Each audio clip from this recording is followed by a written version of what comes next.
3 तलाक बंदा एक वक्त में दे दे तो वो 3 है। कुरान भी कहता है तलाक मर्रतान, कुरान करीम में अल्लाह पाक ने सूरह बकरा में दूसरे पारे के अंदर इस मसले को बयान फरमाया कि तलाक रजई 2 मरतबा है। एक मरतबा तलाक सुलह हो सकती है, दूसरी मरतबा तलाक सुलह हो सकती है, लेकिन जब तीसरी मरतबा तलाक दे दी फ़इन तल्लक़हा फ़ला तहिल्लु लहु हत्ता तनकिह ज़ौजन ग़ैरह, फिर अब सुलह नहीं है। तो 3 तलाक के बाद सुलह नहीं, ये कुरान का फ़ैसला है और हुज़ूर नबी पाक सल्लल्लाहु अलैहि वसल्लम का फ़ैसला कि 3 तलाक के बाद सुलह नहीं है।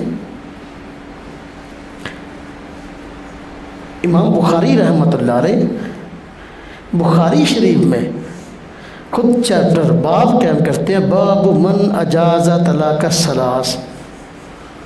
ये चैप्टर बाब कायम करने का मकसद क्या है? कोई बंदा 3 तलाक़ें दे दे तो वाक़ई हो जाती हैं, लेकिन वैसे तो आमतौर पर कहते हैं कि जब हम बुखारी शरीफ को बहुत मानते हैं, इमाम बुखारी हमारे हैं, लेकिन जब तलाक दे के जो है वो बीवी को सारी ज़िंदगी हरामकारी के लिए भेजना चाहते हैं, अब बुखारी शरीफ बोल जाती है। इमाम बुखारी रहमतुल्लाह अलैह कोई ऐसी हदीस नहीं लाया अपनी बुखारी शरीफ में जिससे साबित हो कि भाई 3 तलाक़ें दे दो फिर भी एक है।